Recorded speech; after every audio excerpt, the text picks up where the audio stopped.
Hi hello friends, welcome back to Adya Rai Kannada vlogs. ಎಲ್ರು ಹೇಗಿದ್ದೀರಾ? ಚೆನ್ನಾಗಿದ್ದೀರಾ? ನಾನು ಚೆನ್ನಾಗಿದ್ದೀನಿ. ನೀವೆಲ್ಲ ಚೆನ್ನಾಗಿರ್ಬೇಕು ಅಂತ ಹಾರೈಸ್ತಾ ಇದ್ದೀನಿ. ಇನ್ನು ಯಾರೆಲ್ಲ ಸಬ್ಸ್ಕ್ರೈಬ್ ಮಾಡ್ಕೊಳ್ದೆ ನನ್ನ ವಿಡಿಯೋಸ್ ನೋಡ್ತಾ ಇದ್ದೀರಾ, ಪ್ಲೀಸ್ ಸಬ್ಸ್ಕ್ರೈಬ್ ಮಾಡ್ಕೊಂಡು ನೋಡಿ. ಹಾಗೇನೆ ನಾನು ಇವತ್ತು ಬಂದಿರೋದು ಮಣ್ಣಿನ ದೀಪಕ್ಕೆ ಕಲರಿಂಗ್ ಮಾಡೋಣ ಅಂತ ಬಂದಿದ್ದೀನಿ. ಏನಕ್ಕೆ ಅಂದ್ರೆ ಹತ್ರದಲ್ಲೇ ದೀಪಾವಳಿ ಹಬ್ಬ ಇರೋದ್ರಿಂದ, ದೀಪಾವಳಿ ಹಬ್ಬ ಅಂದ್ರೇನೆ ಕಲರ್ ಕಲರ್ ಆಗಿ ಎಲ್ರು ಕಲರ್ಫುಲ್ ಆಗಿರೋ ದೀಪನ ಹಿಡ್ತಾ ಇರ್ತೀರಾ ಗೊತ್ತು. ಅದಕ್ಕೆ ನಾನು ಈ ತರ ಪ್ಲೈನ್ ದೀಪನ ತಂದಿದ್ದೀನಿ. ಈ ತರ ಪ್ಲೈನ್ ದೀಪನ ತಂದಿದ್ದೀನಿ. ಇದಕ್ಕೆ ಕಲರ್ ಹಾಕ್ಬಿಟ್ಟು ಇಡೋಣ ಅಂತ. ಅವಾಗ ಇನ್ನೂ ಕಲರ್ಫುಲ್ ಆಗಿ ಕಾಣಿಸುತ್ತೆ. ಆಲ್ಮೋಸ್ಟ್ ನಾನು ವರ್ಷನೂ ಈ ತರ ಪ್ಲೈನ್ ಆಗೇ ಇಡ್ತಿದ್ದೆ.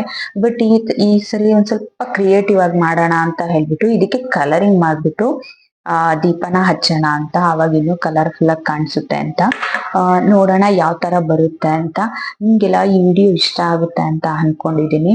ಹಾಗೇನೆ ನೀವು ಕೂಡ ಟ್ರೈ ಮಾಡ್ಬೋದು. ಹೇಗಿದ್ರು ದೀಪಾವಳಿ ಹಬ್ಬ ಹತ್ತಿರದಲ್ಲೇ ಇದೆಯಲ್ವಾ, ದೀಪಾವಳಿ ಹಬ್ಬಕ್ಕೂ ನೀವು ಕೂಡ ಕ್ರಿಯೇಟಿವ್ ಆಗಿ ಮಾಡಿ ಕಲರಿಂಗ್ ಮಾಡಿ ಇಡಿ. ತುಂಬಾನೇ ಚೆನ್ನಾಗಿ ಕಾಣಿಸುತ್ತೆ. ಪ್ಲೈನ್ ಆಗಿ ಇಡೋದಕ್ಕಿಂತನೂ ಕಲರಿಂಗ್ ಮಾಡಿ ಇಟ್ರೆ ಇನ್ನೂ ಚೆನ್ನಾಗಿ ಕಾಣಿಸುತ್ತೆ ಅಂತ.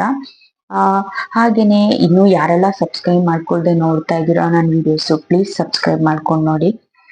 ಮತ್ತೆ ಬನ್ನಿ ಯಾವ ತರ ಮಾಡ್ತೀನಿ ಅಂತ ತೋರಿಸ್ತೀನಿ. ಈ ತರ ಪ್ಲೈನ್ ಆಗಿದೆಯಲ್ವಾ, ಈ ತರ ಪ್ಲೈನ್ ಇರೋದನ್ನ ನಾನು ಆಲ್ಮೋಸ್ಟ್ ಒಂದ್ ಸ್ವಲ್ಪ ಜಾಸ್ತಿ ತಂದಿದ್ದೀನಿ. ಆಲ್ಮೋಸ್ಟ್ ತುಂಬಾ ದೀಪಗಳನ್ನ ತಂದಿದ್ದೀನಿ. ಇದಕ್ಕೆಲ್ಲ ಕಲರಿಂಗ್ ಮಾಡ್ಬೇಕು ಅಂತ ಅನ್ಕೊಂಡಿದ್ದೀನಿ. ಇದಕ್ಕೆಲ್ಲ ಕಲರಿಂಗ್ ಮಾಡೋಣ ಅಂತ ಅನ್ಕೊಂಡಿದ್ದೀನಿ. ಎಷ್ಟು ದೀಪ ಇದೆ, ಇದಕ್ಕೆಲ್ಲ ಕಲರಿಂಗ್ ಮಾಡ್ಬಿಟ್ಟು ತೋರಿಸ್ತೀನಿ. ಯಾವ ತರ ಬರುತ್ತೆ ಅಂತ ತೋರಿಸ್ತೀನಿ. ಕಲರ್ ನಿಮ್ಗೆಲ್ಲ ಈ ವಿಡಿಯೋ ಇಷ್ಟ ಆಗುತ್ತೆ ಅಂತ ಅನ್ಕೊಂಡಿದೀನಿ. ಬನ್ನಿ ಯಾವ ತರ ಇದೆ ಅಂತ ತೋರಿಸ್ತೀನಿ. ಹಾಗೇನೆ ನಿಮ್ಗೆ ಈ ವಿಡಿಯೋ ಇಷ್ಟ ಆಗಿದ್ರೆ ಪ್ಲೀಸ್ ಕಮೆಂಟ್ ಮಾಡಿ ತಿಳಿಸಿ ಯಾವ ತರ ಇತ್ತು ಅಂತ ಹೇಳ್ಬಿಟ್ಟು. ತುಂಬಾ ಚೆನ್ನಾಗಿರುತ್ತೆ. ನೀವು ಕೂಡ ಟ್ರೈ ಮಾಡಿ ನೋಡಿ, ತುಂಬಾ ಚೆನ್ನಾಗಿ ಬರುತ್ತೆ ಅಂತಾನೆ ಹೇಳ್ಬೋದು. ಬನ್ನಿ ಯಾವ ತರ ನಾನು ಮಾಡ್ತೀನಿ ಅಂತ ತೋರಿಸ್ತೀನಿ. ದೀಪ ಅಲಂಕಾರಕ್ಕೆ ನಾನು ಏನೇನ್ ತಗೊಂಡಿದ್ದೀನಿ ಅಂತ ಈ ತರ ಕಲರ್ಸ್ ತಗೊಂಡಿದ್ದೀನಿ. ಆಮೇಲೆ ಕಲ್ಸ್ಕೊಳ್ಳೋದಕ್ಕೆ ಒಂದು ಕಪ್ ತಗೊಂಡಿದ್ದೀನಿ.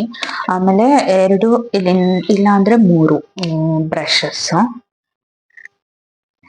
ಬ್ರಷಸ್ ತಗೊಂಡಿದ್ದೀನಿ. ನೋಡ್ಬೋದು, 3 ಬ್ರಷ್. ಆಮೇಲೆ ಒಂದು ಇಯರ್ ಬಡ್ಸ್. ಇದರಿಂದ ಸ್ವಲ್ಪ ಡಿಸೈನ್ ಮಾಡ್ಬೇಕಿತ್ತು, ಅದಕ್ಕೆ ಈ ತರ ಡಿಸೈನ್ ಮಾಡೋಣ ಅಂತ ಇದು ತಗೊಂಡಿದ್ದೀನಿ. ಆಮೇಲೆ ನೆಕ್ಸ್ಟ್ ದೀಪಗಳು ನೋಡ್ತಾ ಇರ್ಬೋದು ಎಷ್ಟಿದೆ ಅಂತ. ಮೊದಲನೇದಾಗಿ ದೀಪನ ನೀರಲ್ಲಿ ಚೆನ್ನಾಗಿ ತೊಳೆದು ಇಟ್ಕೋಬೇಕು. ಏನಕ್ಕೆ ಅಂದರೆ ಅದು ಮಣ್ಣಲ್ಲಿ ಮಾಡಿರೋ ದೀಪ ಅಲ್ವಾ, ಅದರಲ್ಲಿ ಡಸ್ಟ್ ಇದ್ದರೆ ಕಲರ್ ನೀಟಾಗಿ ಹಾಕ್ಕೊಳ್ಳೋಕ್ಕೆ ಆಗೋದಿಲ್ಲ. ಅಷ್ಟೇ ನೀಟಾಗಿ ಕಲರ್ನು ಕೂಡ ಅಪ್ಲೈ ಮಾಡೋಕ್ಕೂ ಆಗೋದಿಲ್ಲ. ಅದಕ್ಕೆ ನೀಟ್ ಮಾಡಿಕೊಂಡು ಇಟ್ಕೋಬೇಕು. ನೋಡ್ತಿದ್ದೀರಾ ಅಲ್ವಾ ಎಷ್ಟು ನೀಟಾಗಿ ಕಲರ್ ಅಪ್ಲೈ ಆಗ್ತಿದೆ ಅಂತ. ಮತ್ತು ನಾನು ಫಸ್ಟಿಗೆ ನನ್ನ ಹತ್ರ ಇರೋ ಎಲ್ಲ ದೀಪಕ್ಕೂ ಎಷ್ಟು ಕಲರ್ಸ್ ಇದೆಯೋ ಅಷ್ಟು ಕಲರ್ಸ್ನು ಹಾಕಿ ಇಟ್ಕೊಬಿಡ್ತೀನಿ. ಮತ್ತು ದೀಪಕ್ಕೆ ಅಪ್ಲೈ ಮಾಡಿರೋ ಕಲರು ನೀಟಾಗಿ ಡ್ರೈ ಆಗಬೇಕು ಅಂತ. ಹಾಗೆಯೇ ನೈಟೆಲ್ಲ ಡ್ರೈ ಆಗೋಕ್ಕೆ ಬಿಟ್ಬಿಡ್ತೀನಿ. ಅದು ತುಂಬ ಚೆನ್ನಾಗಿ ಡ್ರೈ ಆಗಿರಬೇಕು ಅಂತ ಹೇಳ್ಬಿಟ್ಟು. ಮತ್ತು ಡ್ರೈ ಆಗದೇ ಏನಾದರೂ ನಾವು ಡಿಸೈನ್ ಮಾಡೋಕ್ಕೆ ಹೋದರೆ ಅದು ಚೆನ್ನಾಗಿ ಬರೋದಿಲ್ಲ. ಹಾಗೆಯೇ ಮತ್ತು ಕೈಗೆ ಕಲರೆಲ್ಲ ಅಂಟ್ಕೊಳ್ತಾ ಇರುತ್ತೆ, ನೀಟಾಗಿ ಅಪ್ಲೈ ಮಾಡೋಕ್ಕೂ ಆಗಲ್ಲ ಮತ್ತು ಒಳಗಡೆ ಡಿಸೈನ್ ಮಾಡೋಕ್ಕೂ ಆಗಲ್ಲ. ಕಲರ್ ವೆಟ್ಟಿದ್ರೆ ನಿಮಗೆ ಗೊತ್ತಲ್ವಾ, ಒಳಗಡೆ ಎಲ್ಲ ಡಿಸೈನ್ ಮಾಡೋಕ್ಕಂತೂ ಆಗೋದೇ ಇಲ್ಲ ಮತ್ತು ಒಂದಕ್ಕೆ ಒಂದು ಕಲರು ಅಂಟ್ಕೊಳ್ತಾ ಇರುತ್ತೆ. ಅದಕ್ಕೋಸ್ಕರ ಎಲ್ಲ ದೀಪಕ್ಕೂ ಕಲರ್ ಮಾಡಿ ಇಟ್ಕೊಬಿಡೋಣ ಅಂತ ಹೇಳಿಬಿಟ್ಟು ಅದು ಡ್ರೈ ಆಗಿಬಿಟ್ರೆ ಅದರೊಳಗಡೆ ಡಿಸೈನ್ ಮಾಡೋಕ್ಕೆ ಚೆನ್ನಾಗಿರುತ್ತೆ ಅಂತ ಹೇಳ್ಬಿಟ್ಟು ಮೊದಲನೇದಾಗಿ ಎಲ್ಲದಕ್ಕೂ ಕಲರ್ ಮಾಡಿ ಇಟ್ಕೊಬಿಡ್ತೀನಿ. ಈಗ ಎಲ್ಲ ದೀಪಕ್ಕೂ ಕಲರ್ ಮಾಡಿ ಇಟ್ಕೊಂಡಿದ್ದು ಆಯಿತು. ಮತ್ತು ನೈಟೆಲ್ಲ ಪೂರ್ತಿ ಹಾಗೇ ಬಿಟ್ಬಿಡ್ತೀನಿ, ಅದು ಚೆನ್ನಾಗಿ ಡ್ರೈ ಆಗಬೇಕು ಅಂತ. ಇದು ನೆಕ್ಸ್ಟ್ ಡೇ ಮಾರ್ನಿಂಗ್ ಮಾಡಿರೋ ವಿಡಿಯೋ ನೋಡಿ ಎಷ್ಟು ಚೆನ್ನಾಗಿ ಡ್ರೈ ಆಗಿದೆ ಅಂತ. ಹಾಗೆಯೇ ದೀಪನೂ ಹಚ್ಬೋದು. ಮತ್ತು ಇಲ್ಲ ನಮಗೆ ಇನ್ನೂ ಡಿಸೈನ್ ಚೆನ್ನಾಗಿ ಬೇಕು ಅಂದರೆ ಡಿಸೈನ್ ಕೂಡ ಮಾಡ್ಕೋಬೋದು.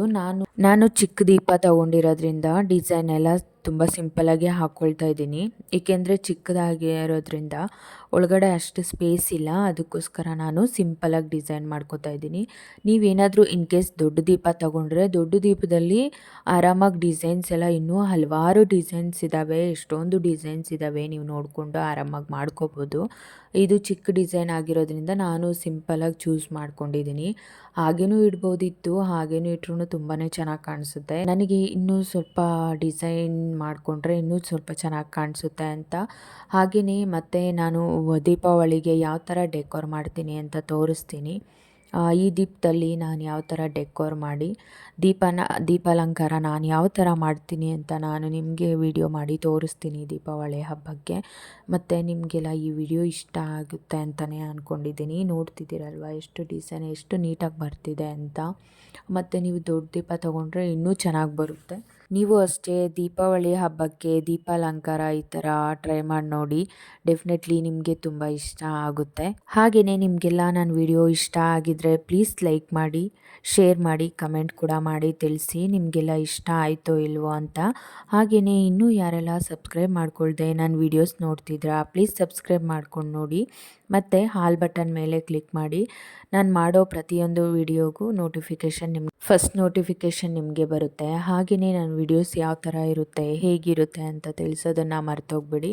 ಮತ್ತೆ ಮುಂದಿನ ವಿಡಿಯೋನಲ್ಲಿ ಸಿಗ್ತೀನಿ. ಅಲ್ಲಿವರೆಗೂ ನಮಸ್ಕಾರ ಆ್ಯಂಡ್ ಬಿ ಹ್ಯಾಪಿ ಆಲ್.